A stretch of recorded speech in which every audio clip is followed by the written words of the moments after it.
capítulo 4 del libro de San Juan.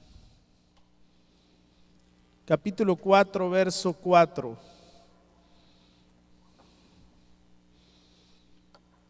Hemos estado escudriñando la Escritura sobre el desafío de la iglesia en el gran compromiso de llevar a cabo la comunicación de la palabra del Señor. Y pudimos observar en la primera predicación cómo un hombre llamado Andrés evangelizó a su hermano, le llevó la palabra a su hermano. Después conocimos la vida de Felipe, cómo Felipe le llevó la palabra a un amigo. Pudimos ver la vida de Cristo misma, hablando con un hombre importante, con un hombre que era alguien de autoridad en su ciudad, Nicodemo. Hoy, si vamos al capítulo 4, verso 4, vamos a ver la historia de otra persona que fue alcanzada por Jesús. En el verso 4 dice: y le era necesario pasar por Samaria. Hoy quiero hablar sobre los lugares necesarios. Lugares necesarios. ¿Cuántas cosas podemos ver de espacios donde se puede predicar? Uno se sorprende que hay lugares, hasta en lo más recóndito como en los más sofisticados, podemos encontrar gente que predica la palabra, que Dios los está usando para llevar la palabra. Pero hoy analizaremos la historia de un encuentro de Cristo con alguien que quizás nadie se quería encontrar con esta persona, por sus antecedentes, por su contexto, por su vida misma. Pero Jesús fue ahí. La palabra del Señor habla en los primeros versículos de la encomienda que Jesús cumplía. Jesús recibía presión, Jesús recibía crítica, Jesús recibía no cosas buenas, pero Jesús cumplía su ministerio. A eso vino, a buscar y a salvar lo que se había perdido. Eso no lo detuvo al Señor. Y eso debe de motivar nuestros corazones en decir: si voy por buen camino, aunque haya problemas, aunque haya circunstancias, aunque no se comprenda, que tengamos esa decisión como Cristo de que se está cumpliendo la comisión o la misión que Él nos ha enviado a hacer. Amén. Ahí la Biblia dice que Jesús quería ir de Judea a Galilea. En esa época habían 3 territorios que representaban la tierra de los judíos. La primera era Galilea, la segunda era Judea y la tercera era Samaria.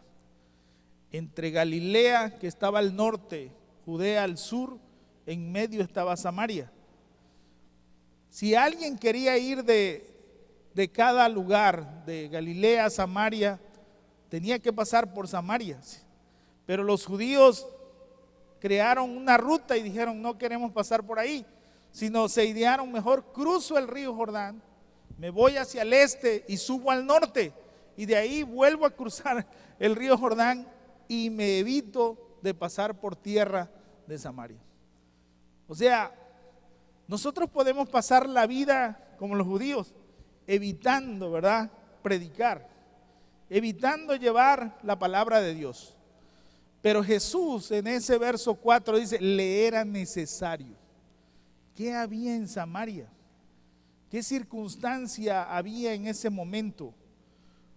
Los siguientes versículos nos narran el gran compromiso de Cristo, y no solamente de forma de una idea, sino en una realidad. La palabra de Dios dice: que cuando fue el verso 5 a una ciudad llamada Sicar, de ciudad de Samaria, junto a la heredad de Jacob, que Jacob dio a su hijo José, en el verso 6, y estaba allí el pozo de Jacob. Jesús llegó a aquel lugar y fue ahí. Podemos ver características muy importantes de la vida de Cristo. Todos querían evitar Samaria, porque los samaritanos habían sufrido la deportación y habían sido contaminados, se habían mezclado con las naciones, y de allí también aquella nación asiria que los había deportado había traído extranjeros que vivieran en su casa, que se apoderaran de sus lugares. Ellos habían hecho una mezcla complicada, tanto en sus costumbres como en su vida religiosa. Entonces eso los judíos no lo toleraban, no lo asimilaban y los despreciaban por eso. Queridos hermanos, si hay algo muy complicado que hace el odio, hay gente que dice que la religión produce más odio que el mismo odio. Por conceptos religiosos la gente se mata, por conceptos ideológicos de querer agradar a un Dios, a veces se olvida del amor y de la misericordia. Queridos hermanos, Jesús hace todo lo contrario. Jesús era el Hijo de Dios y Él toma la iniciativa de caminar por ahí, de pasar hacia aquel lugar. Fue un lugar representativo junto al pozo de Jacob. Ellos, los samaritanos, se sentían hijos también de la descendencia del padre de Israel. Ellos se sentían que pertenecían todavía al pueblo de Dios. En esa circunstancia, la Biblia dice, y San Juan da muchos detalles muy interesantes de la vida de Cristo.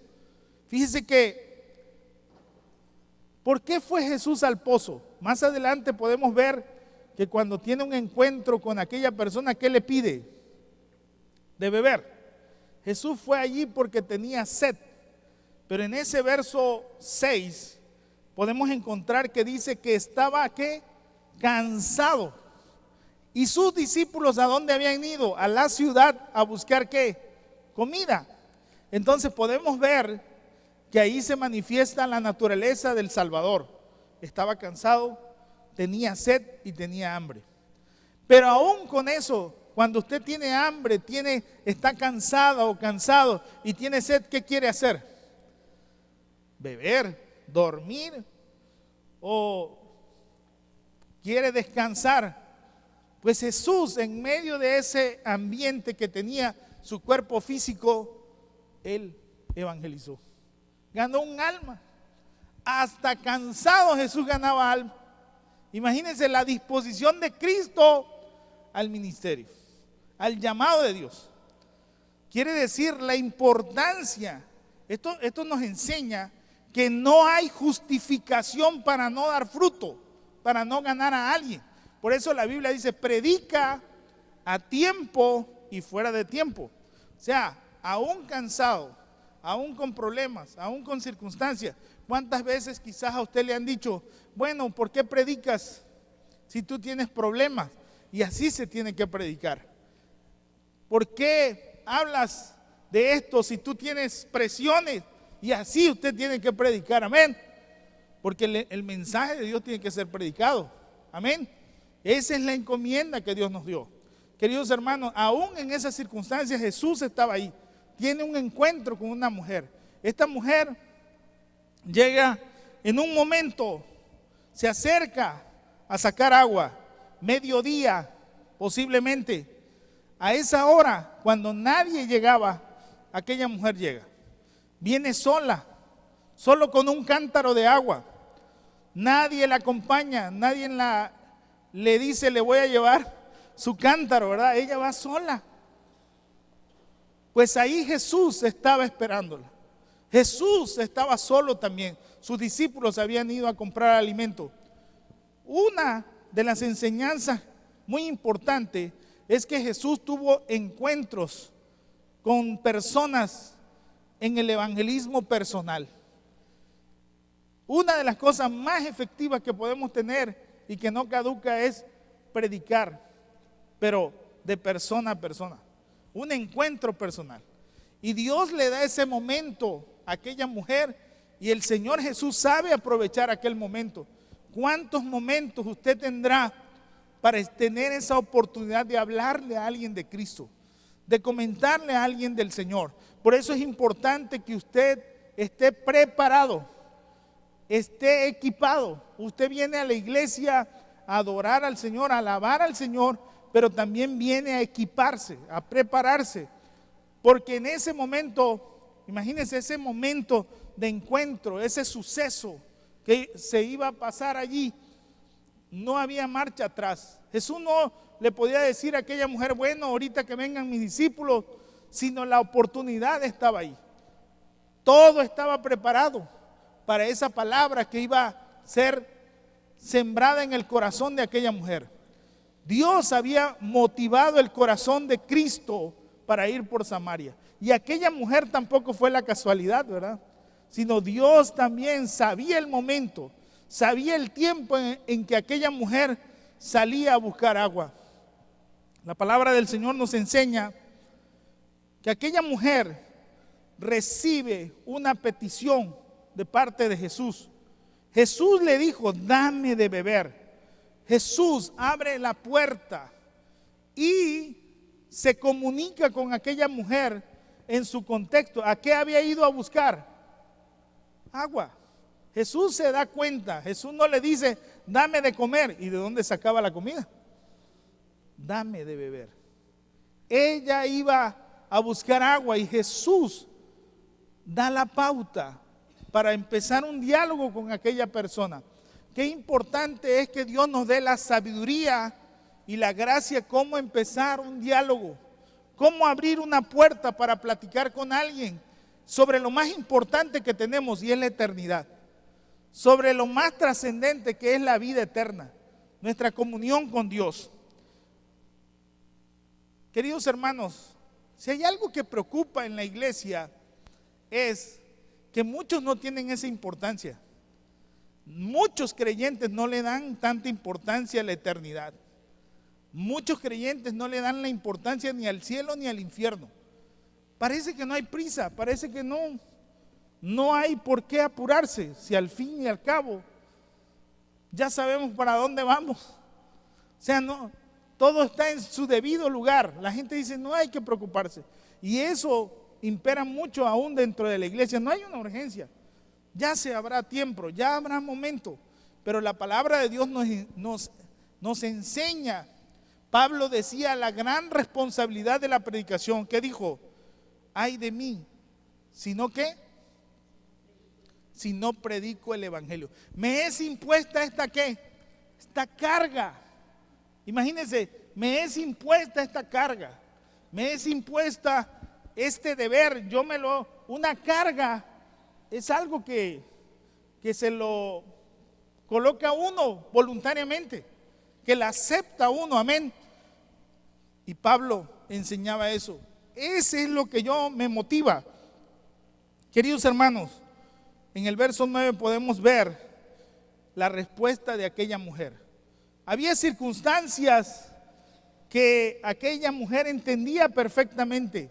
Aunque ella estaba separada de las otras personas, ella tenía una barrera bien colocada.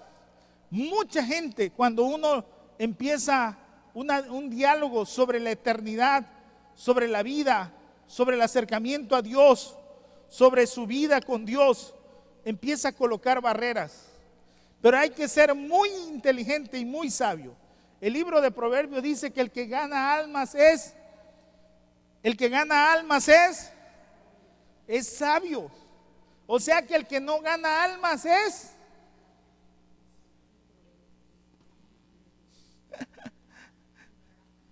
imagínense, el que gana almas es sabio, entendido, comprende la situación. Imagínense lo que dice la palabra de Dios. Jesús tenía que tener una estrategia bien clara, dialogar con una persona y no perderla por ninguna circunstancia, sino llevarla a los pies de Cristo es una pericia. Debe de haber habilidad en las personas. O sea, que la gente no se pierda por nuestra ignorancia, que se pierda por su capricho y por su decisión y por su libre albedrío, pero no por nuestra incapacidad o por nuestra frialdad, sino que nosotros seamos responsables con una pericia para la predicación de la palabra de Dios, que sepamos disertar la palabra de Dios, que sepamos trazar la palabra de verdad, para que muchos conozcan a Cristo. Jesús recibe a una confrontación de aquella persona, pero Jesús sabe cómo enfrentar aquello.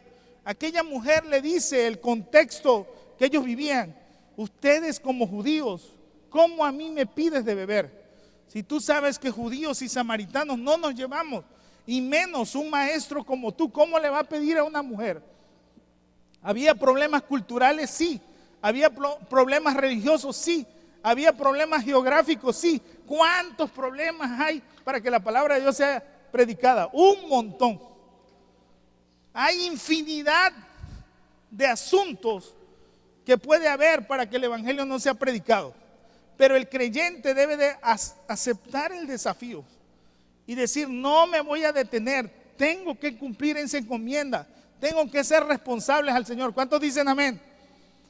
Cuando nosotros mandamos, yo recuerdo cuando era niño, nunca se me olvida esto, no hace mucho, ¿verdad? Pero yo recuerdo que mi madre me decía: vas a ir a comprar las tortillas. ¿Y a dónde creen que me mandaban? Habían dos tortillerías aquí, la de don Juanito y la de don Miguel. Pero la de don Juanito se llenaba, que qué bárbaro, que para pedir 1 kilo de tortilla, ¿se acuerdan, verdad? Y en el sol, y todos ahí. Y la de don Miguel estaba más desocupada. Entonces yo decía: si ni cuenta se van a dar, mejor yo me voy a la de don Miguel. Y yo me iba a la de don Miguel y compraba yo mi kilo de tortillas. Pero cuando las probaban, ¿qué pasaba? Mi mamá se daba cuenta, ¿verdad? Estas no son de allá. Y me sacaba el cariño brotaba de ella. Y recibía yo una tunda con unción. ¿Sabe por qué? Porque no cumplía yo. Pero había, y me decía: ¿por qué no vas? Ay, mamá, la cola estaba muy larga. Hay mucho sol. Y está más lejos porque aquí está a la vuelta. Pero mi mamá siempre me decía: tienes que ir ahí y tráeme de esas tortillas. Queridos hermanos, esto nos enseña que hasta en conceptos muy básicos nosotros queremos cumplir parámetros. Imagínense, Jesús sabía la importancia de ganar almas. Sabía el que hace volver a alguien del pecado es una gran bendición. El que tiene esa capacidad para traer almas de las tinieblas a la luz es una gracia de Dios. Queridos hermanos, y ese es el encargo que Dios tiene para nosotros: que no perdamos a nadie, que seamos ágiles, que aprendamos, que apliquemos con responsabilidad y con compromiso. Usted se debe de equipar, usted debe estar preparado. Que ni se pierdan los de su casa, que el único que se pierda es el diablo. Pero todos que podamos decir: gracias, Señor, porque supe cómo hacerlo, supe cómo evitar todas las cosas que quizás eran contrarias y cumplir la encomienda. Hace algún tiempo, cuando íbamos al proyecto Cornelio, esta hermanita, tu nombre, hermana, Janet, vino y me dijo: pastor, yo voy a solicitar la calle. Y lo primero que me vino, esa calle, ¿qué transitada es? Pasan los camiones, ¿verdad? Que van los camiones de pasaje. Y dije: oiga, usted sí va a crear un caos, dije yo. Y yo le iba a decir: no lo haga, pero vi su fe y su determinación. Y me dijo: ya, y es que no me vino a pedir permiso, si es que me vino a avisar que ya la había pedido. Y que estaba esperando la respuesta. Y ella me vino a avisar, dice: y yo creo que nos las van a dar, dice. Y fue. ¿Y qué sucedió? nos las entregaron.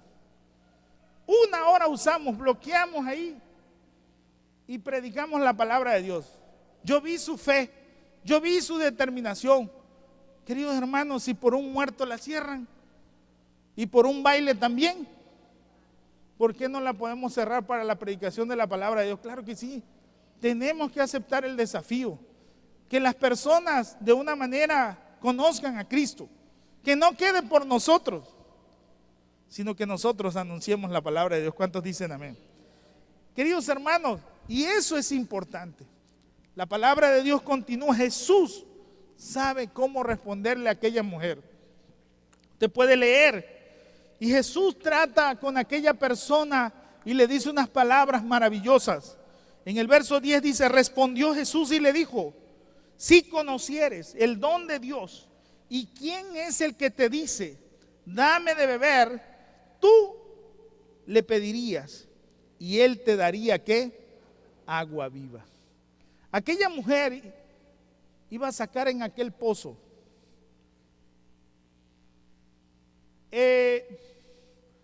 los judíos casi no les gustaba, ¿verdad?, sacar de cisternas, sino buscaban ¿qué? Agua viva, buscaban manantiales, eran aguas puras. El Señor lo que le estaba diciendo, usa esa palabra, si en verdad tuvieras un encuentro con sobrenatural, va a suceder en tu vida que va a haber un manantial interno. Fíjese, aquella mujer sabe lo que el Señor le está diciendo, entiende, o sea, Jesús empieza a hablar un lenguaje que ella puede empezar a discernir. ¿Qué es lo que la hacía ir día con día a aquel lugar? El agua. Recargar el agua, buscar otra vez, llevar agua a su casa. No era llevar agua a su molino, ¿verdad? Era llevar agua a su casa. Y Jesús sabe tocar el corazón de una persona. Queridos hermanos, qué importancia es que nosotros hablemos al corazón de las personas. Hay alguien, un misionero me dijo, es que le tienes que hablar el lenguaje de su corazón. Cuando usted conoce a alguien o el Espíritu Santo le da la revelación, usted puede hablarle al corazón de alguien. Y cuando uno puede tocar el corazón de alguien, el lenguaje del corazón, olvídese de los 7 lenguajes, eso del amor, no estoy hablando de eso. Estoy hablando de algo que puede tocar su fibra. Por ejemplo, hace unos días fui a comer con un amigo y le digo, mira, ahí en la mesa hay unos frijolitos con arroz que mejor no los toco, porque me remonta, me hace vivir una experiencia de mi vida, me lleva a mi niñez y no me controlo, me quedo con puro frijol y arroz. Y le digo, mejor no lo toco. Y él se quedó con esa espinita. Y después que comió de todo, dijo, oye, yo voy a ir a probar esos frijolitos. Y él fue y probó los frijoles y dijo, están buenísimos. Y le digo, ¿te das cuenta? Por eso no los pruebo. ¿Por qué? Porque me despierta un lenguaje de mi corazón. Hace muchos años, algunos años atrás, como 6 años, él vino aquí y mis hijas le regalaron unos cupcakes de chocolate y él estaba bien lleno. Esa noche estaba, como sabemos atenderlo los de Comalcalco, ¿verdad? La gente, a reventar. Estaba llenísimo. Y él dice, pastor, estoy bien lleno. Pero mis hijas le llevaron esos cupcakes. Y cuando los vio, despertó en él ¿qué? El lenguaje de su corazón. ¿Sabe por qué? Y él me dijo, después contaría que cuando era niño y su padre era superintendente del distrito de Chihuahua, imagínense el tamaño que es Chihuahua, se iba por días para cumplir la comisión de visitar iglesias, entrar a la sierra.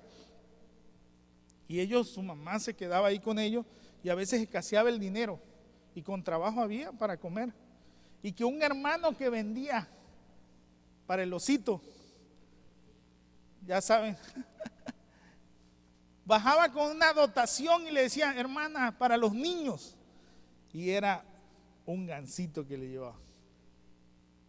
Y les dejaba, dice, y su mamá siempre los premiaba. Dice, qué rico era comerse un gansito de chocolate. Queridos hermanos, ese es el lenguaje del corazón. Cuando tú te remontas a algo que toca la fibra de la persona. Cuando el Espíritu Santo te da la capacidad para hablar al corazón de las personas. Jesús empieza a hablar con esta persona de su necesidad, de lo que ella hacía recurrentemente. El Señor le hace va más allá todavía. Toca más fibra de su corazón cuando le dice, llama a tu marido. ¿Y qué le dice? No tengo marido. Y le dice el Señor, bien has dicho, porque 5 maridos has tenido y el que tienes ahorita ya iba por el ¿qué? Iba por el sexo. Ya llevaba 5 y iba por el uno más. Imagínense, Jesús va más allá, le tocó la fibra de su corazón, entró en su lenguaje, le habló a ella y aquella mujer empezó a ser confrontada y empezó a entender que había en ella, cuando vamos a la fibra del corazón de una persona, puedes empezar a trabajar en ella para sembrar la palabra. Hay una organización que ha investigado las lenguas del mundo y busca personas que a través de audio, ¿verdad? Lean la Biblia en las lenguas. Más de 900 lenguas, imagínense, lenguajes. Y usted puede buscar qué lengua nativa o algo. Y había uno, entre los que estábamos, había un amigo que era de Malasia, un ingeniero, una persona muy reconocida en Malasia, doctor en ingeniería, creyente. Y él se paró y dijo, yo soy de Malasia, yo hablo inglés, pero yo, dice, nací en una tribu. Y le dice, ¿tienes el lenguaje de mi tribu? Y agarra en el iPad, en la tablet, busca y le dice, ¿cuál es tu tribu? La buscó y le dice, ¿qué quieres que yo por ejemplo, Juan 3:16, te lo voy a decir. Y se lo colocan y empieza a oírse la voz en el lenguaje de aquella tribu. ¿Y qué creen que empezó a hacer mi amigo? Empezó a llorar. Porque lo remontó ¿a dónde? A su niñez. A su niñez. Entonces ese es el lenguaje del corazón. Jesús entró al lenguaje de aquella persona. Nadie se resiste a que la semilla del evangelio sea sembrada cuando es hablada al lenguaje del corazón. ¿Cuántos dicen amén? Por eso Cristo dice, dame, hijo mío. La palabra de Dios dice, dame, hijo mío, tu corazón. El Señor quiere tocar el corazón. El Señor fue hasta lo más profundo de aquella persona. El Señor habla, le dice unas palabras hermosas a aquella mujer. Cualquiera que bebiere de esta agua volverá a tener sed, mas el que bebiere del agua que yo le daré no tendrá sed jamás, sino que el agua que yo le daré será en él una fuente de agua que salte ¿para qué? Para vida eterna. Cuando has hablado al lenguaje del corazón de la gente, está preparada la tierra para sembrar la semilla de la palabra de Dios. Imagínense, nunca más volverás a tener sed. Hace un tiempo atrás, yo recordaba el testimonio de uno de nuestros amigos, que en un encuentro conoció a Cristo, pero él lo escuché dar su testimonio a otra persona y le dijo, imagínense, delante del féretro de mi madre,